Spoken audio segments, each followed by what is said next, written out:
வணக்கம். உங்களுக்காக செல்வராஜ். இந்த பதிவு ஒரு பயிற்சி நோக்கத்துக்காக மட்டும் கொடுக்கப்படுது. அதனால தயவுசெய்து பயிற்சிக்கு மட்டும் பயன்படுத்துங்க. ரெக்கமெண்டாக எடுத்துக்க வேண்டாங்க. வாங்க சேனலுக்குள்ளே போகலாம். இது நம்மளுடைய யூடியூப் சேனலுங்க. இதில் டெலகிராமோட லிங்க் கொடுத்துருக்கேன். இதில் வந்து நெஃப்டியோட லைவ் அப்டேட் மார்னிங் கொடுத்துட்ருக்கேன். உங்களுக்கு ட்ரேடிங்க்கே சப்போர்ட் ஆகும். முடிஞ்சால் கனெக்ட் ஆகி ஃபாலோ பண்ணி பார்த்துக்குங்க. அடுத்து புதுசாக இருந்தீங்கன்னா வந்து இந்த மாதிரி அப்டேட்டட்ஸ் வீடியோ ஃபஸ்ட்டு பார்த்தீங்கன்னா ரொம்ப கன்ஃபியூஸாக இருக்கும் உங்களுக்கு. அதனால் வந்து கீழே கொடுத்துருக்க உங்களுக்கு இந்த புதியவர்களுக்காக ஃபார் பிகினர்ஸ்னு ஒரு பிளேலிஸ்ட் கொடுத்துருக்கேன். இதில் ஒரு 14 வீடியோ இருக்குது. ஒன் பை ஒன்னாக ஸ்கிப் பண்ணாமல் பாருங்கள். சப்ஸ்கிரைப் பண்ணாமல் தான் சப்ஸ்கிரைப் பண்ணிக்கங்க. பெல் ஐக்கானை கிளிக் பண்ணி ஆல் கொடுத்துட்டிங்கன்னா நான் கொடுக்குற எல்லா வீடியோவும் உங்களுக்கு நோட்டிஃபிகேஷனில் வரும். ஒவ்வொரு வீடியோ பார்க்கும்போது பார்த்தீங்கன்னா பயிற்சி பண்ணுங்க. அதை வந்து ப்ராக்டிக்கலாக ஒர்க் பண்ணி பார்த்துட்டு அடுத்தடுத்த வீடியோக்கு போங்க. கண்டினியூ எல்லா வீடியோ பார்க்க வேண்டாம். அப்படி பார்த்தீங்கன்னா உங்களுக்கு ஈஸியாக புரியும்.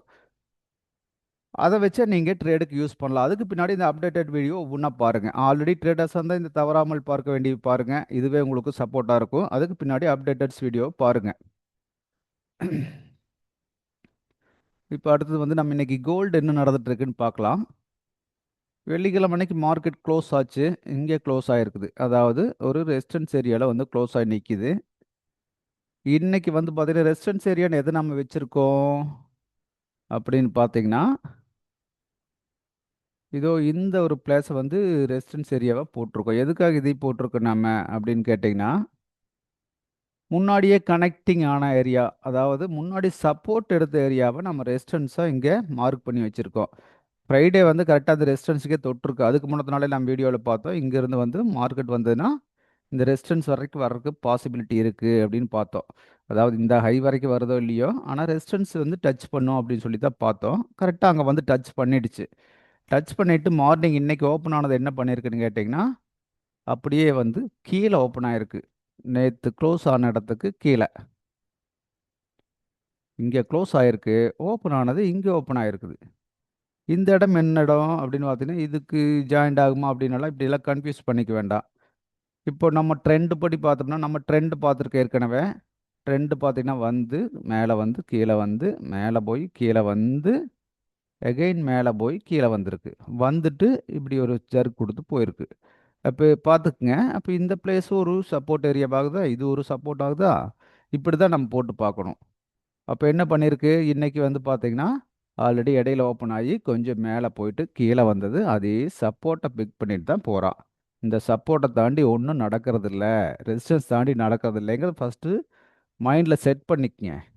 அப்போ இது கூடவே வந்து நிற்க ஆரம்பிங்க. அப்போ தான் வந்து உங்களுக்கு ஈஸியாக புரியும். நான் இப்போ எதுக்கு இன்னைக்கு வீடியோ போட்டேன்னு கேட்டிங்கன்னா, இதுதான் கான்செப்ட். இப்போ வந்து பார்த்தீங்கன்னா, இந்த சப்போர்ட் ரெசிஸ்டன்ஸ் அந்தளவுக்கு பர்ஃபெக்டாக ஒர்க் ஆகுது. வந்து மார்க்கெட் வந்து கொஞ்சம் கீழே ஓப்பன் ஆனால் நேற்று க்ளோஸ் ஆன இடத்துலேருந்து ஒரு கேப் டவுனில் ஓப்பன் ஆனால் கூட கரெக்டாக சப்போர்ட் ரெசிஸ்டன்ஸ் ரியாக்ட் பண்ணுதுன்னு சொல்ல வர்றேன். இதுவே மேலே வந்தது பார்த்தீங்கன்னா, இந்த இந்த ரேஞ்சை பாருங்கள். இந்த ரேஞ்சை பிக் பண்ணிவிட்டு அதுக்கு மேலே போயிட்டு அப்புறம் கீழே வருது. கீழே வந்தது பார்த்தீங்கன்னா, இது சப்போர்ட். சப்போர்ட்டை பிக் பண்ணிவிட்டு எகைன் எகைன் மேலே போகும்போது வந்து பார்த்தீங்கன்னா, இது இந்த ஏரியாவில் நிற்கிது இப்போது. புரிஞ்சுங்களா? அப்போ எல்லாமே வந்து ஒரு காரண காரியத்தோட தான் நடந்துட்டு இருக்குது. நம்ம அதை புரிஞ்சுக்கணும். இந்த சார்ட்டை நம்ம வந்து இதில் இருக்கக்கூடிய சீக்ரெட்ஸ் எல்லாம் புரிஞ்சுட்டோம்னாவே போதுமானது. ரொம்ப எளிமையாக இருக்குது நம்மளுக்கு ட்ரேடு.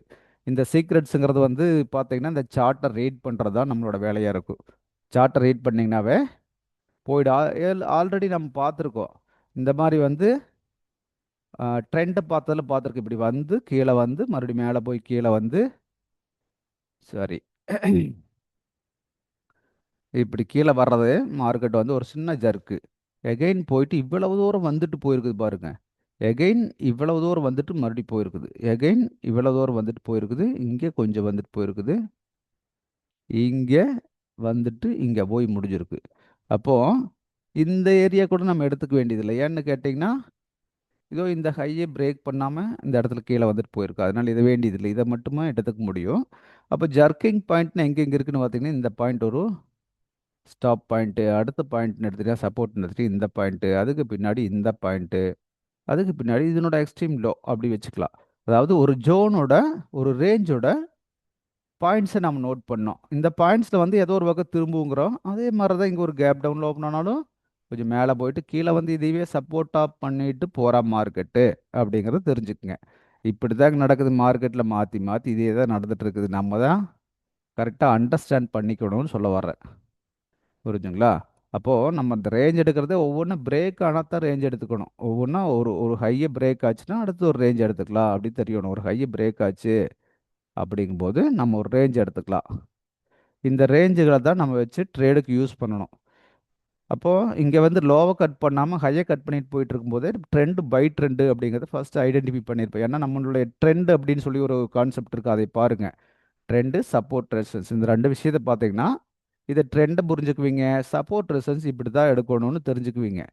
அப்போது மார்க்கெட் வந்து இப்போ ட்ரெண்ட் என்ன ட்ரெண்டு, பை ட்ரெண்டா செல் ட்ரெண்ட் அப்படின்னு கேட்டிங்கன்னா இப்போ பை ட்ரெண்டில் தான் இருக்குது. கரண்ட் ட்ரெண்ட் அதை மனசில் வச்சுக்கோங்க. ஓவரால் ட்ரெண்ட் பார்த்தா செல்லில் இருக்குது. 1 ஹவரில் போய் ஓவரால் ட்ரெண்ட் பாருங்கள், 1/4 மணி நேரத்தில் ஓவரால் ட்ரெண்ட் பார்த்தீங்கன்னா செல்லில் இருக்குது. ஆனால் ஆக்சுவலாக இப்போ வந்து பை ட்ரெண்டில் இருக்குது மார்க்கெட்னு அண்டர்ஸ்டாண்ட் பண்ணிக்கங்க. கரண்ட் ட்ரெண்டு பையில் இருக்குது. அப்போ நம்ம எதுக்கு போகிறோம்? கரண்ட் ட்ரெண்டுக்காக மட்டும்தான் நம்ம ட்ரேட் பண்ணணும். ஓவரால் ட்ரெண்டை வச்சு நம்ம இங்கே ஒன்றும் பண்ணக்கூடாது. ஓவரால் ட்ரெண்டு செல்லாக இருக்கட்டும், இருந்துட்டு போகுது. அது வந்து ஓவரால் ட்ரெண்டு செல்லில் இருக்குன்னு தெரிஞ்சுக்க, எங்கேயாச்சும் போனால் திரும்பி வரும்னு தெரிஞ்சுக்குங்க. ஆனால் கரண்ட் ட்ரெண்டு என்ன இருக்குதோ அது கூட ட்ராவல் பண்ணி பழகிட்டோம்னா ரொம்ப எளிமையாயிடும் நம்மளுக்கு ட்ரேடே. சரிங்களா? இதை கொஞ்சம் ஃபாலோ பண்ணுங்க, அவ்வளோதான் விஷயம், வேறு ஒன்றும் இல்லைங்க. பாருங்கள், 1 ஹவரில் பார்த்துட்டிங்கன்னா இது என்ன ட்ரெண்டு அப்படின்னு சொல்லுங்க பார்க்கலாம். 1 ஹவரில் வாட்ட இது வந்து பர்ஃபெக்டான செல் ட்ரெண்டு அப்படின்னு நம்ம அண்டர்ஸ்டாண்ட் பண்ண முடியும். ஆனால் 1/4 மணி நேரத்தில் வந்து பார்த்தீங்கன்னா இது எல்லாமே வந்து பை ட்ரெண்டுக்கு போய் நிற்குது அப்படின்னு அண்டர்ஸ்டாண்ட் பண்ணிக்கங்க. 1 ஹவரில் பாருங்கள், ஆல்ரெடி வந்து பார்த்தீங்கன்னா இங்கே கீழே, இங்கிருந்து கீழே வந்து இந்த லோ உடச்சாச்சு அப்படிங்கும்போது இவன் வந்து செல் ட்ரெண்டுக்கு வந்துட்டான்னு நம்ம கணக்கு போட்டோம். அப்போ ரேஞ்ச் என்ன, இதுலேருந்து இது வரைக்கும் இது ஹை, இது லோ அப்படின்னு சொல்கிறோம். அப்போ மார்க்கெட் ஏதோ ஒரு இடத்துல போய் திரும்பி வரும். எப்படி ட்ரெண்டை நம்ம பார்த்தோம் இல்லைங்களா, சேம் மெத்தேடு தான். இப்போ என்ன பண்ணிக்குது, கீழே வந்திருக்குது. கீழே வந்தது அப்போ ஏதோ ஒரு இடத்துல போய் ரிவர்ஸ் ஆகுன்னு சொல்கிறோம். ஆனால் கரண்ட் ட்ரெண்ட் என்ன பண்ணுது, பை ட்ரெண்டுக்கு மாறிட்டு இருக்குது அப்படிங்கிறத பாருங்க. கீழே வந்து இங்கே இங்கே இப்படி எடுத்துக்கு, இங்கே வந்து இப்படி போய் இப்படி வந்து இப்படி போயிருக்கு. இதையே உடச்சிட்டு மேலே வந்துட்டா, பை ட்ரெண்டுக்கு வந்துட்டா. அப்போ கரண்ட் ட்ரெண்டை தான் நம்ம ட்ரேடுக்கு யூஸ் பண்ணணும். அப்போ செல் ட்ரெண்டுனா ஒவ்வொரு ஒவ்வொரு இடத்துக்கு நம்ம வந்து இவ்வளவு தூரம் போயிட்டு அப்புறம் திரும்போதும் நம்ம செல்லுக்கு ட்ரை பண்ண வேண்டிய சூழ்நிலை வரும். அப்படி பண்ணக்கூடாது. என்ன கரண்ட்டில் என்ன நடந்துட்டு இருக்குதோ அது கூட போய் பழகிட்டா ரொம்ப எளிமையாயிடும். எல்லாம் ட்ரெண்டை ஒரு மாதிரி சொல்லி தர்றாங்க, இதுதான் கரெக்டான மெத்தடுன்னு நான் சொல்கிறேன்.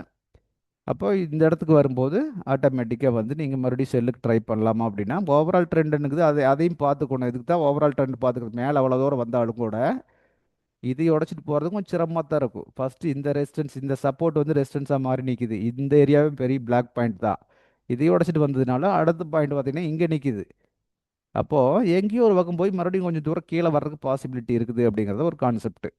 இப்போ வந்து பார்த்தீங்கன்னா 1 ஹவர்லேயும் வந்து பார்த்தீங்கன்னா நல்ல ஒரு மூமெண்ட் கொடுத்துட்ருக்கு. மேலே அப் சைடுக்கு தான் கொடுத்துட்ருக்கா. கீழே போயிட்டு அப்புறம் மேலே வந்துட்டுருக்கா. ஓவரால் ட்ரெண்டு செல் அப்படின்னு சொன்னோம்னால் கூட நம்ம வந்து கரண்ட் ட்ரெண்டுக்கு ஃபாலோ பண்ணிக்கணும். இப்போ 50 மினிட்ஸ் எல்லாம் பார்த்தா அழகாக பைக்கே வந்துருச்சு இல்லையா?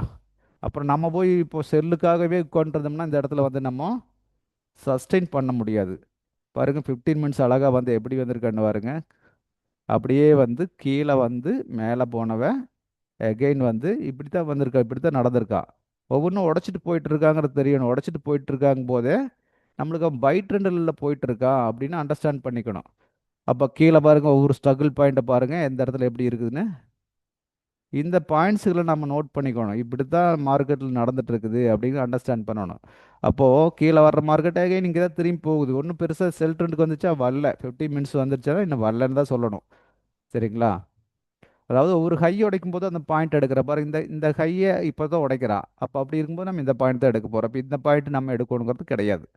இப்படி அண்டர்ஸ்டாண்ட் பண்ணிங்க. இது 5 மினிட்ஸில் போனீங்கன்னா இன்னும் வந்து இந்த பாயிண்ட்டையே எடுப்பீங்க. அப்படி தான் இருக்குது, நம்மளுக்கு கண்ணில் காட்டும். அதை கொஞ்சம் அண்டர்ஸ்டாண்ட் பண்ணி பழகி என்ன டைம் ஃப்ரேமில் பார்க்குறோம்லோ அதுக்கு தகுந்த மாதிரி நம்ம ட்ரேடை நம்ம கட்டமைச்சுக்கணும். புரிஞ்சுங்களா? இதை 5 மினிட்ஸ்லேயும் கூட ஒரு பார்வை பார்க்கலாம். 5 மினிட்ஸில் பார்த்தா எப்படி தெரியுதுன்னு பாருங்கள். இது வந்து பார்த்தீங்கன்னா 5 மினிட்ஸில் ஒரு செல் ட்ரெண்டுக்கு வந்த மாதிரி காட்டிகிட்டு இருக்கு. அப்போது இது நம்ம ஏற்கனவே பார்த்தோம். இந்த பாயிண்ட் பாருங்கள், இது ஒரு சப்போர்ட் ஏரியான்னு ரெசிஸ்டன்ஸ் ஏரியா, சப்போர்ட் ஏரியான்னு வச்சுக்கங்களேன். மார்க்கெட் வந்து இன்றைக்கி எங்கே ஓப்பன் ஆயிருக்குது, இங்கே ஓப்பன் ஆயிருக்குது. காலையில் மார்னிங் ஓப்பன் ஆனது, மேலே வந்த மார்க்கெட்டு எகைன் வந்து பெருசாக சஸ்டெயின் ஆக முடியல. எகைன் வந்து பார்த்தீங்கன்னா கீழே வந்திருக்குது. கீழே வந்தது என்ன பண்ணிக்குது, இந்த சப்போர்ட்டை பிக் பண்ணிட்டு போயிருக்கு. புரிஞ்சுங்களா? இந்த சப்போர்ட் எடுத்துட்டு மறுபடியும் மார்க்கெட்டு மேலே போகுது. கீழே வந்து மறுபடியும் ஒரு ரீடெஸ்ட், மறுபடியும் ஒரு ரீடெஸ்ட், மறுபடியும் மேலே போயிருக்குது. இப்போ வந்து என்ன பண்ணுது? இந்த இடத்துல ஸ்ட்ரகிள் ஆயிட்டு இருக்குது. புரிஞ்சுங்களா? அப்போ மார்க்கெட்டில் இதுதான் நடந்துட்டு இருக்குது. மாற்றி மாற்றி இதே தான் சப்போர்ட் ரெசிஸ்டன்ஸ் தான் நடந்துட்டு இருக்குது. இதை வந்து எந்த டைம் ஃப்ரேமில் வச்சு பண்ணணும்னாலும் ட்ரேட் பண்ண முடியும். இதை வந்து அண்டர்ஸ்டாண்ட் பண்ணிக்கங்க. இப்போ இதில் செல் ட்ரெண்ட் வந்துச்சாருன்னா இதுலேயும் இன்னும் வரல அப்படி தான் சொல்லணும். ஏன்னா இது பாருங்க, இது ஒரு ஐ அப்படின்னு சொல்லி கணக்கு வச்சோம்னா இந்த ஐ இங்கே தான் பிரேக் பண்ணியிருக்கு. இங்கே தான் பிரேக் பண்ணிட்டு மேலே போயிருக்கு. அப்போது இந்த ஐக்கும் இந்த ஐக்கும் இடையில இருக்கிற லோ வேணும்னா இந்த லோ தான். புரிஞ்சுங்களா? அப்போ வந்து பார்த்தீங்கன்னா மார்க்கெட் மேலே போயிட்டு கீழே இது வரைக்கும் வந்துட்டு இப்போ மறுபடியும் திரும்பிட்டு இருக்குது. அவ்வளோதான். செல் ட்ரெண்டுக்கு இன்னும் வரல. பை ட்ரெண்டில் தான் நிற்கிது அப்படின்னு தெரிஞ்சுக்குங்க. இப்படி எளிமையாக பாருங்க. அவ்வளோதான். மார்க்கெட்டில் இதை தாண்டி எல்லாம் ஒன்றும் இல்லைங்க. ரொம்ப எளிமைப்படுத்திக்கங்க. ஒவ்வொரு டைம் ஃப்ரேம் வச்சு செக் பண்ணுங்க. செக் பண்ணிக்கினாவே உங்களுக்கு ஐடியா கிடைக்கும். அவ்வளோதாங்க. மார்க்கெட் ஒன்றுமே கிடையாதுங்க. சிம்பிளிஃபை பண்ணிக்கங்க. எளிமையாக இருக்கும். இந்த பதிவு பிடிச்சிருந்ததுன்னா ஃப்ரெண்ட்ஸுக்கெல்லாம் ரெஃபர் பண்ணுங்க, ஷேர் பண்ணுங்க, கமெண்ட் கொடுங்க. கமெண்ட் கொடுத்தீங்கன்னா நான் இன்னும் கிளாரிட்டியாக கொடுக்குறதுக்கு பாசிபிலிட்டி இருக்குது. Okay, thank you. அடுத்த ஒரு பதிவில் பார்க்கலாங்க.